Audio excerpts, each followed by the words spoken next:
What's up guys, it's Michael here. In this video, we're going to talk about why is it very important to keep track of your expenses and make sure to categorize them correctly.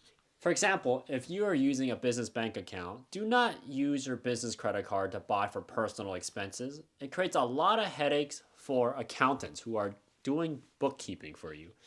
And there's a reason why for it. Because when the IRS comes back and tells you, hey, there's something wrong with this doesn't match up. Why is this person going to this specific place or restaurant 3 times a day and 7 times in a week when their job as electrical engineering?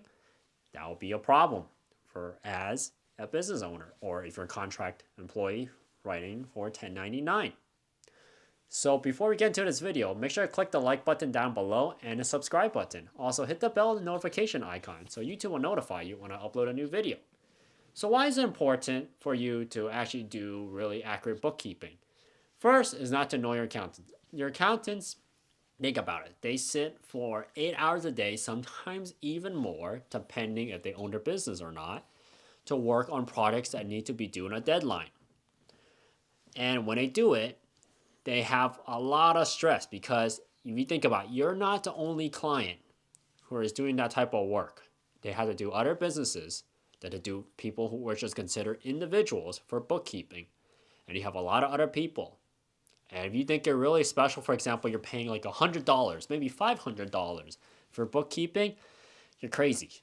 Because when you have that amount of expenses for the whole year, most of them won't be able to handle that amount.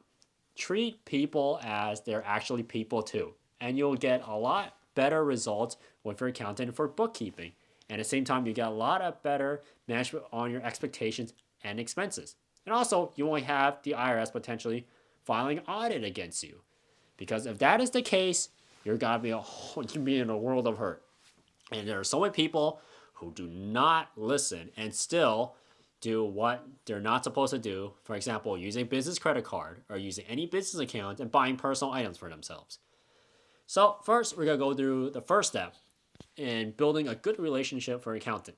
And the reason is, for number one, is if you build a good relationship with them, they will always remember you. And when they remember you, most of the time, there's a good chance they might lower your costs to do bookkeeping. The reason why bookkeeping usually ranges in hundreds of dollars or even more, up to thousands or even tens of thousands, because they're keeping track of your expenses. And when you file your tax return by the end of the year, and every 2 times a year, then they'll take care of it and remember, hey, this person pays me really well first. Hey, this person actually makes it really easy on my life to separate every single expense. If you work for real estate and you're going to Louis Vuitton or Dior, Gucci, you go into places to buy clothing, you maybe buy suits. Okay, fine, you buy once or twice. You can explain it to the IRS. So when you see it on your bookkeeping records, you have the receipts and you explain the reason why it's for. When they shoot back to your accountant, the accountant can shoot back and explain to them, like, hey, this is what it's for. And they find out reasonable, you have no headaches. And maybe say you need to go to restaurants. Go to restaurants and meet with clients. If it's every single day, then you better be making a lot of money. Like, when I mean a lot of money going to restaurants every single day, you better have like an income using like filing 1099 over like $500,000 to $1 million or more every year. Let's say you're only making $70,000 a year and you're going out to restaurants every day. Then we got a problem. Big problem. Meaning is when they see that, they're like, whoa, you're going to Walmart, going to Costco, and you're buying groceries $100 every week. I wonder what that is for. But you consider it as a business expense. But you're a real estate agent. What can you use that for? Then they'll come back, and the IRS will come back and say, hey, this is not right. Now we're going to look into this person's expenses. You sign off on this tax return. Then you get your accountant a big headache. A lot of trouble too. So the first thing you do is simply build a relationship with them and also make them happy, which is actually step number 2 to making them happy. Make sure to pay on time. A lot of people treat accountants not too well by not paying on time. They do your work and most of the time they pay really late or they forget to pay. Best practice, first of all, whatever they ask whatever amount they give it to you, just pay it. Don't complain. If you're a good accountant, they'll keep update and track with you. If you pay more than normal, for example, they're asking for $100 or $200 for bookkeeping, you decide to pay it all up front and you build a relationship with them, they will help you out because bookkeeping and people who do accounting can also track your credit card expenses and your bank account expenses. Meaning, if you have something like a credit card fraud, and something doesn't look right, for example, you are always shopping in California, and all of a sudden you have a transaction in Florida, which you have never been there before, they'll let you know right away something is wrong. Those are really good accountants, and you should keep them. And that is the case. If you build those type of good relationships, you have literally a second pair of eyes to watch your finances, to watch your back. That's a really good reason why you should treat your accountants with respect. Going down to number 3. Accountants themselves, they have a lot of work. So don't be surprised if they don't pick up your phone call. Like, you need to call them and talk with them, ask them a question. They have a lot of other people too. And when you have a lot of other people, you need to build that relationship with them. As I mentioned in the previous two, either A, you pay on time all the time, or B, you pay a lot, and also you put your credit card expenses correctly, which actually breaks down to number 4. Is when you spend money on your credit card expenses, make sure to put in the right category. Make sure to keep all your receipts, especially receipts, please. I don't understand there's an option that says no receipts. That's only if you're filing a W-2. If you're an employee, you work for hours, you like ask for, hey, there's a receipt. Do you want the receipt? And you say no. I mean, that's the option for that. But if you are a contract employee, you file 1099, you are a business owner, you have to do 1120S, you need that receipt. Do not lose it. If it's an online receipt, maybe it's a PayPal receipt, maybe it's like on Amazon. They always have records. If it's a printable receipt, they ask for email or printable. If you have an option to do both, do both. If you could do printable, make sure to take a picture of it. If you could do an email, make sure that email is not in spam box. If it's not in spam box, if it's in your inbox, make sure to take that email, like copy as a PDF and put it in a folder when you get home every single day. Make sure it's every single day. Because if you don't do it every single day and you wait, and most people say, I'll still do it, and you wait, they always forget. When it's time to file your taxes and they don't do the bookkeeping, they miss it. And when the numbers don't add up in their 1040, like I mentioned before in my previous video, 1099 and W-2, both your incomes at the end will get added together in something called a 1040 or 540.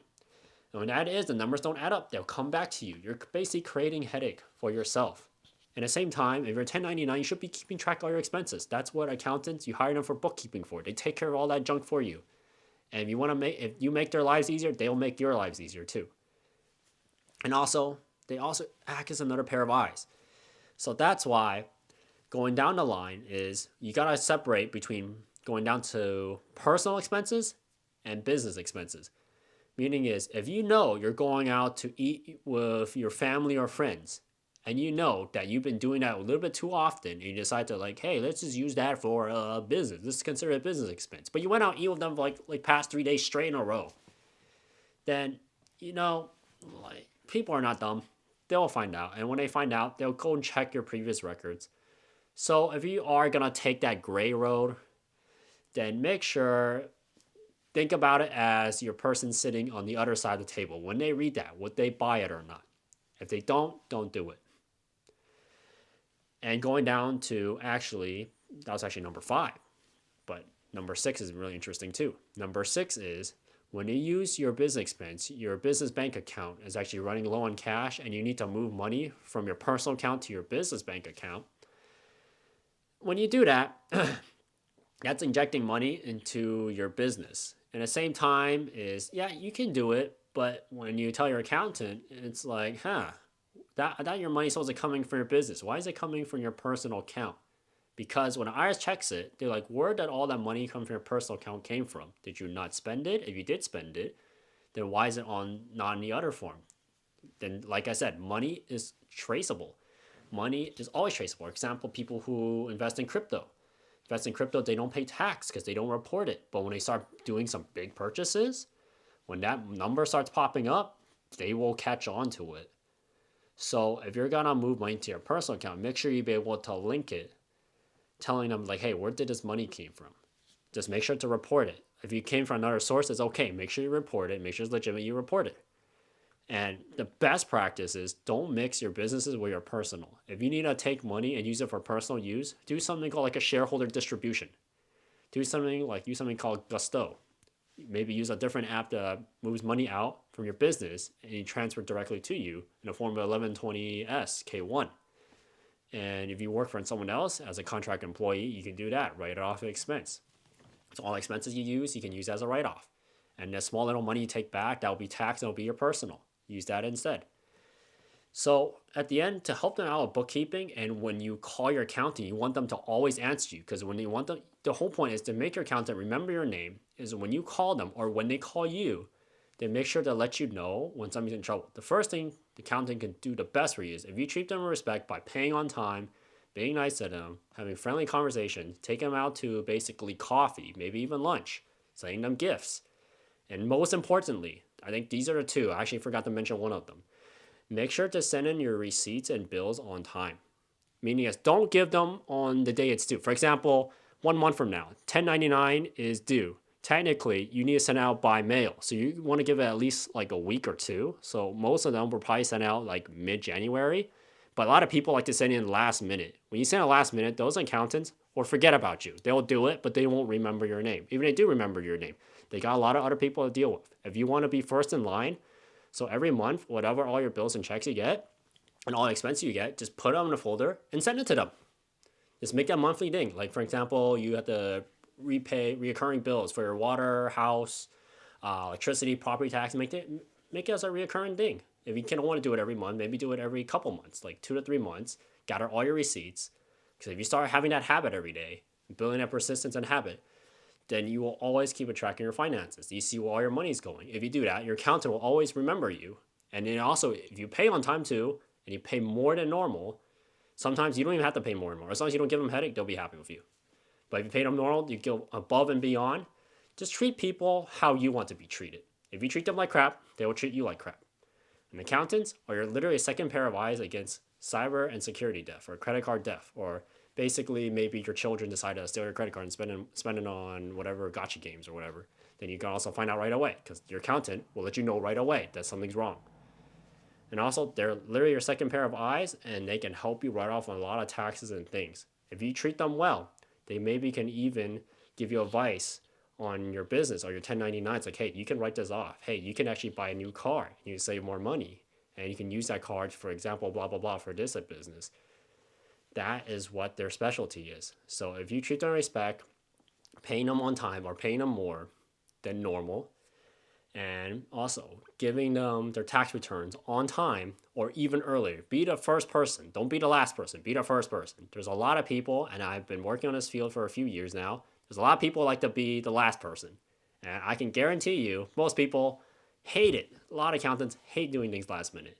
Usually if people are turning in first, usually the first ones get it done, and they get the most respect because their calls always get answered. Always remember their name too. That includes weekends and Christmas gifts. That's it for this video. It's a short little interaction between how accountants with bookkeeping and tax returns work with people who work in businesses such as own entrepreneurship, own a business, real estate. The list goes on. If you're a business owner, you have to have an accountant. And that's it for this video. I hope you guys enjoy. Please like, share, and subscribe.